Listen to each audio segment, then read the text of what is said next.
Sekarang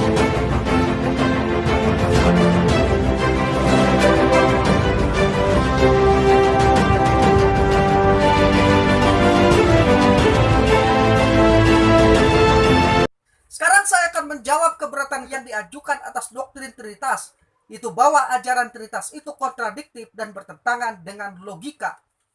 Keberatan ini sebenarnya timbul karena ketidakmengertian atau ketidaktahuan tentang ajaran Trinitas yang benar menurut pandangan monoteisme Trinitarian Kristen. Dan juga karena memandang ajaran Trinitas ini dari perspektif atau sudut pandang yang berbeda. Misalnya dari sudut pandang Unitarianisme, Triteisme, Sabellianisme, monoteisme Yahudi, dan monoteisme Islam. Apabila monoteisme Trinitarian Kristen dipahami dengan benar menurut kajian Alkitab yang teliti dan komprehensif serta penalaran yang logis, maka akan disimpulkan bahwa tidak ada yang kontradiktif ataupun tidak logis dalam ajaran tersebut. Berikut ini alasan-alasannya. Pertama, untuk mengerti ajaran tentang monoteisme Trinitarian Kristen, maka hal pertama dan utama yang harus dilakukan adalah mengerti dengan benar apa yang dimaksud dengan Trinitas itu sendiri. Kalau tidak mengerti ini, disinilah letak masalahnya. Orang seringkali salah paham dengan doktrin ini karena memulai dengan pengertian yang salah. Secara ringkas saya memberikan formulasi teologis Alkitabiah ajaran Trinitas Kristen itu sebagai berikut. Bahwa Allah adalah satu dalam esensi dan tiga dalam substansi. Rumusan Trinitas ini sama dengan formulasi ortodoksi yang menyatakan Mia Ousia Tres Hypostases, yaitu satu ousia dalam tiga hipostatis. Kata ousia menunjukkan kepada esensinya, sedangkan kata hipostatis menunjuk kepada substansinya. Nah, istilah-istilah sinonim untuk kata Yunani ousia adalah kata esensi atau hakikat atau keberadaan. Sedangkan istilah sinonim untuk kata Yunani hipostatis adalah substansi, pribadi, oknum, atau persona. Kata Yunani hipostatis ini berarti sesuatu yang memiliki sebuah eksistensi yang konkret. Dalam hal Tritunggal, kata ini berarti pribadi. Karena itu di akhir kontroversi abad keempat, kata ini dipakai untuk menunjuk kepada apa yang berdistingsi atau berbeda di dalam Allah, yaitu bagaimana dia adalah tiga. Sementara itu, kata ousia dikhususkan untuk satu keberadaan Allah. Perlu diketahui bahwa untuk menjelaskan perbedaan-perbedaan dalam diri Allah, para penulis Yunani biasanya menggunakan istilah hipostatis, sedangkan para penulis Latin memakai istilah persona atau substantia atau substansi. Tetapi ada juga yang memakai kata lainnya, yaitu subsistentia atau subsistensi sebagai pengganti istilah hipostatis dan persona. Di sini saya tetap memakai kata substansi sebagai sinonim dari kata persona atau pribadi, sebagaimana R.C. Sproul menjelaskan bahwa keesaan dari Allah dinyatakan sebagai esensinya atau keberadaannya, sedangkan keragamannya diekspresikan dalam tiga substansi atau pribadi. Karena itu, sebagai catatan tambahan, saat membicarakan tentang Trinitas, saya berharap kita selalu mengingat formulasi ortodoksi Mia Ousia Tres Hypostases, yaitu satu ousia dan tiga hipostatis, di mana kata ousia menunjuk kepada esensi atau hakikatnya, sedangkan kata hipostatis menunjuk kepada substansi atau pribadinya. Alasan kedua, Rick Cornish menyebutkan tiga hukum logika yang saling berkaitan satu dengan lainnya, yaitu hukum non-kontradiksi, hukum exclude middle, dan hukum identitas. Hukum non-kontradiksi menyatakan bahwa dua pernyataan yang kontradiktif tidak mungkin benar kedua-duanya pada saat yang bersamaan dan pengertian yang sama. Jadi menurut hukum non-kontradiksi, A adalah A dan bukan non-A pada waktu yang sama dan mengenai hal yang sama. Contohnya, seseorang tidak mungkin berbicara dan sekaligus tidak berbicara pada saat yang bersamaan dan dalam hubungan yang sama. Hukum exclude middle menyatakan bahwa sesuatu itu adalah dirinya sendiri atau bukan dirinya sendiri, atau dikenali dengan rumusan A atau non-A. Tidak dapat diterima kedua-duanya benar pada saat yang sama dan hubungan yang sama. Contohnya, Anda pastilah sedang membaca buku ini, atau Anda tidak membacanya. Anda tidak bisa menyatakan bahwa Anda sedang membaca dan tidak membaca pada waktu yang bersamaan. Atau Anda tidak bisa berada di tengah-tengah dari keduanya. Sedangkan hukum identitas menyatakan bahwa sesuatu adalah dirinya dan bukan yang lain, atau dikenal dengan rumusan A adalah A dan bukan yang lain. Contohnya, Allah adalah Allah dan bukan seseorang atau sesuatu yang lain. Atau saya adalah saya, bukan orang lain atau yang lainnya. Sebagai catatan, saat membicarakan tentang Trinitas, saya berharap kita dapat mengingat pengertian hukum non-kontradiksi dari logika dasar ini.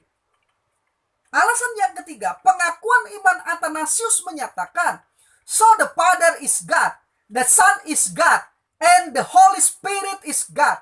And yet they are not three gods, but one God. Maka demikianlah Bapa adalah Allah, Anak adalah Allah, dan Roh Kudus adalah Allah. Dan meskipun demikian, mereka bukanlah tiga Allah, melainkan satu Allah yang esa. Profesor John Frame menjelaskan, Allah Kristen adalah tiga dalam satu. Ia adalah Bapa, Anak, dan Roh Kudus. Hanya ada satu Allah. Ulangan 6 ayat 4, Yesaya 44 ayat 6. Tetapi Bapa adalah Allah, Yohanes 20 ayat 17. Anak adalah Allah, Yohanes 1 ayat 1, Roma 9 ayat 5, Kolose 2 ayat 9, Ibrani 1 ayat 10. Dan Roh Kudus adalah Allah, Kejadian 1 ayat 2, Kisah Para Rasul 2, Roma 8, dan 1 Tesalonika 1 ayat 5. Bagaimanapun, kata Profesor John Frame, mereka adalah tiga dan mereka adalah satu. Pengakuan iman Nisea mengatakan bahwa mereka adalah satu keberadaan, tetapi tiga substansi. Karena itu secara ringkas kita menggambarkan Allah Trinitas sebagai berikut, bahwa Allah adalah satu dalam esensi dan tiga dalam substansi. Formula ini memang merupakan misteri dan paradoks, tetapi tidak kontradiksi. Sekali lagi, tidak kontradiksi. Juga bukannya irasional atau tidak masuk akal. Sebagaimana dijelaskan oleh Profesor Michael Orton, bukankah suatu kontradiksi jika kita berkata kita percaya bahwa Allah itu satu dan juga tiga? Tentu ya, jika itu berarti bahwa Allah itu satu dan tiga secara hakikat, atau satu dan tiga secara pribadi. Tetapi pengakuan iman Kristen adalah Allah itu satu secara hakikat dan tiga secara pribadi. Ini tentu saja merupakan misteri, tapi bukan kontradiksi. Kita tidak akan pernah dapat sepenuhnya memahami bagaimana Allah yang satu itu ada dalam tiga pribadi, namun ini bukan suatu kontradiksi. Demikian kata Profesor Michael Orton. Suatu kontradiksi dan pelanggaran terhadap hukum logika paling mendasar atau hukum non-kontradiksi seperti yang saya jelaskan tadi di atas akan terjadi jika kita mengatakan Trinitas dengan konstruksi sebagai berikut, bahwa Allah adalah satu dalam esensi dan tiga dalam esensi, atau Allah adalah tiga substansi dan satu substansi pada saat yang sama dan dalam pengertian yang sama. Tentu saja pernyataan seperti itu adalah kontradiktif. Namun jelas bahwa konstruksi semacam itu bukanlah yang dimaksud oleh monoteisme Trinitarian Kristen. Itu bukan monoteisme Trinitarian Kristen. Itu bukan yang dimaksud dengan Trinitas Alkitab. Secara logis, kekristenan menggambarkan konstruksi Trinitas Alkitabiah dengan formulasi bahwa Allah adalah satu dalam esensi atau hakikat dan tiga dalam substansi atau pribadi. Atau dengan istilah Yunani tadi, Mia Ousia Trais hypostasis, satu esensi, tiga pribadi. Satu esensi, tiga pribadi. Sekali lagi, rumusan ini bukanlah kontradiksi dan juga bukannya irasional atau tidak masuk akal, tetapi suprarasional atau melampaui akal. Ingat, melampaui akal atau suprarasional tidaklah sama dengan tidak masuk akal atau irasional. Ibarat sebuah segitiga. Pada saat yang bersamaan ia memiliki tiga sudut, namun tetap satu yang disebut segitiga. Setiap sudut tidaklah sama dalam keseluruhan segitiga. Atau konsep trinitas ini dapat digambarkan dengan rumusan matematika dasar berikut.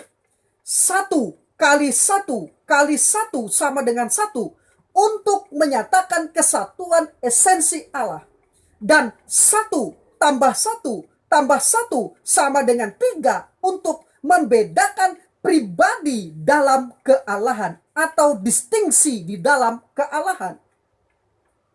Dengan demikian, konstruksi Trinitarianisme Kristen ini apabila dipahami dengan benar, jelaslah masuk akal, tidak kontradiktif, bahkan tidak melanggar matematika dasar.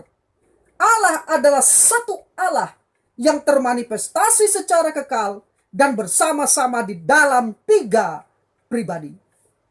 Profesor Miller J. Erickson menjelaskan bahwa ketigaan dan keesaan Allah tidak dalam pengertian yang sama. Formulasi ortodoks menegaskan bahwa pada setiap saat Allah ada tiga pribadi, namun pada saat yang sama mempertahankan kesatuan esensinya. Formulasi ortodoks ini tidak mengatakan bahwa Allah Tritunggal itu satu sekaligus tiga. Menurut pengertian yang sama, merupakan hal yang salah jika formulasi itu mengatakan bahwa Tritunggal itu satu esensi dan tiga esensi, atau Tritunggal itu satu pribadi dan tiga pribadi. Demikian kata Profesor Miller J. Erickson. Jadi saat kita membicarakan tentang ketigaan, kita tidak boleh membuatnya menjadi bertentangan dengan kesatuannya. Karena perbedaan pribadi dalam Tritunggal tidak dimaksudkan sama artinya dengan perbedaan esensinya. Ketigaan berkaitan dengan diversitas kealahan, tetapi bukan dalam esensinya. Sekali lagi, ketigaan berkaitan dengan diversitas kealahan, tetapi bukan dalam esensinya.